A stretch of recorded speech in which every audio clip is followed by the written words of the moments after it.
o meu bom dia de luz, o meu boa tarde de paz, o meu boa noite de prece.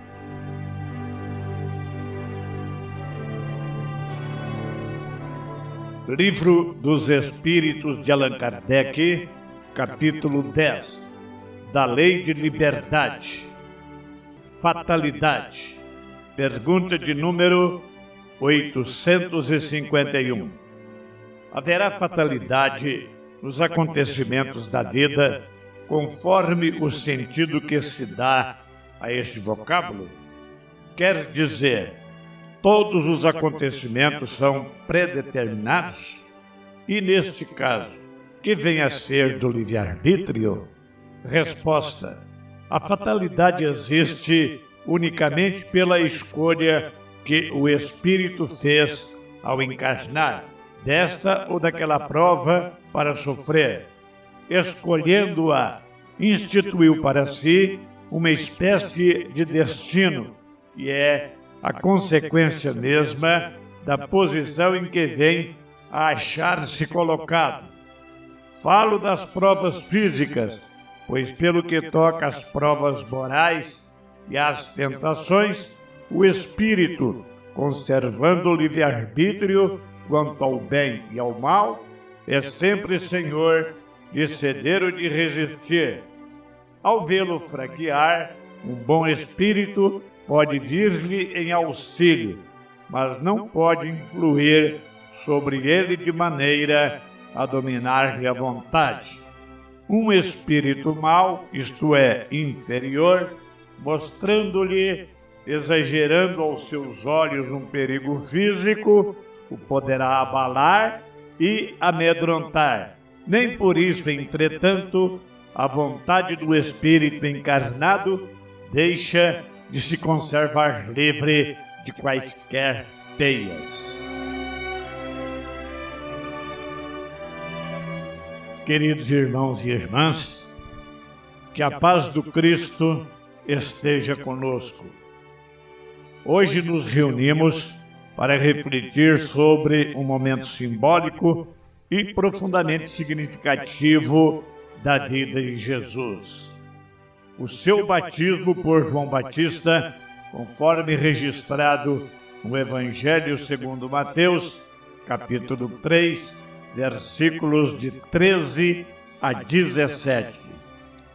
Embora envolto em diferentes interpretações ao longo dos séculos, este episódio nos oferece ensinamentos morais e espirituais valiosos, convidando-nos à renovação íntima e ao compromisso com a verdadeira transformação do ser.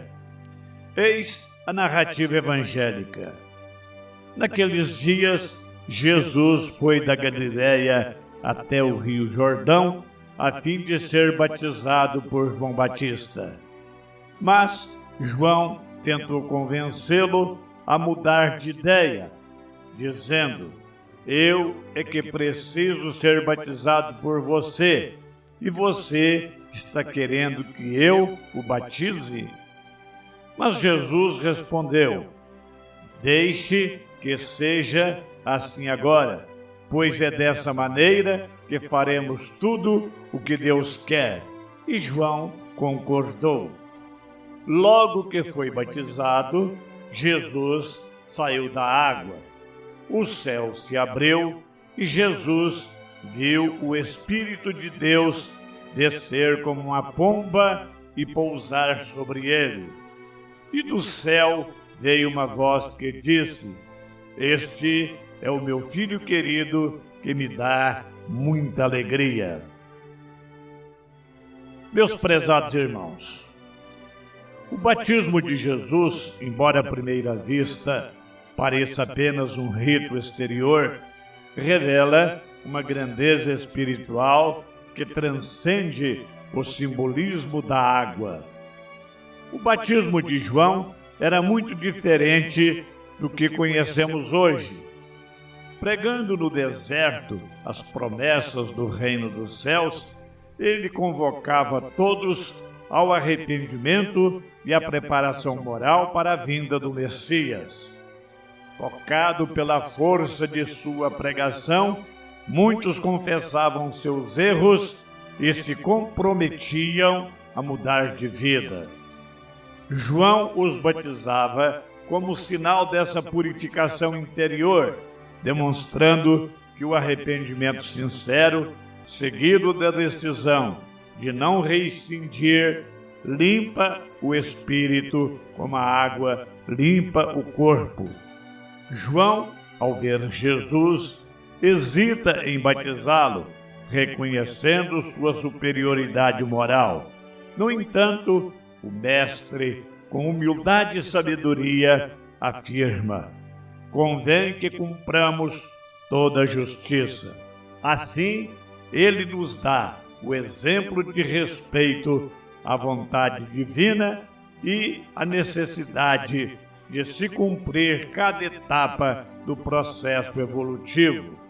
Jesus, puro e sem mácula, não precisava de purificação. Contudo, com esse gesto, ele marca a transição entre a antiga lei, fundada em ritos exteriores, e a nova revelação, que convida à adoração a Deus em espírito e verdade, no templo da própria consciência. À luz do Espiritismo, o batismo é compreendido como uma prática do passado, hoje esvaziada de seu sentido moral. O Espiritismo não adota o batismo como rito exterior, pois reconhece que a verdadeira purificação se dá por meio da reforma íntima. O batismo que Jesus nos ensina é o do Espírito e do fogo, o fogo das provações que nos purificam das lutas interiores que nos conduzem ao progresso moral. Cada vez que vencemos uma imperfeição, que substituímos o orgulho pela humildade, o egoísmo pela caridade, a hipocrisia pela sinceridade, estamos passando por esse batismo regenerador. E é esse o batismo que realmente nos santifica, o da alma que se ilumina pelo esforço constante em superar suas más inclinações. Que o exemplo do Cristo nos inspire a viver esse batismo interior, aquele que transforma e edifica. Não são as aparências exteriores que nos elevam, mas a sinceridade de nossas escolhas, a firmeza dos nossos propósitos e a luta perseverante por sermos melhores. Ave Cristo. Em nosso atendimento fraterno, fazemos o registro do seguinte pedido de oração. Recebemos o pedido de prece de nossa estimada irmã Lourdes Urban Rocha, residente na cidade de Amparo, interior de São Paulo. Ela nos informa que precisou procurar o pronto-socorro local devido a fortes dores no estômago e solicita nossas orações.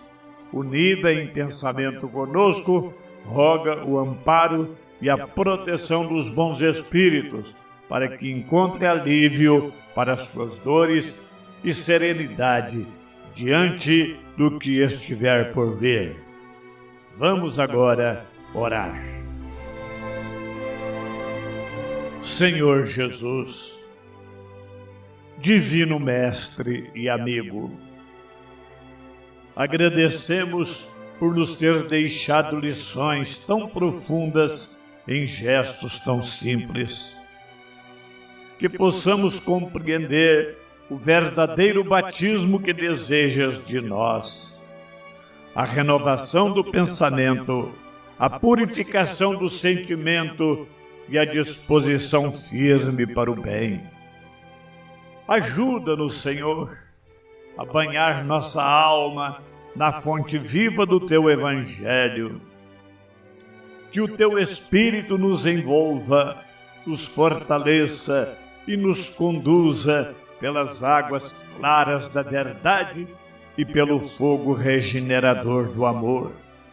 Fica conosco, Senhor, hoje e sempre.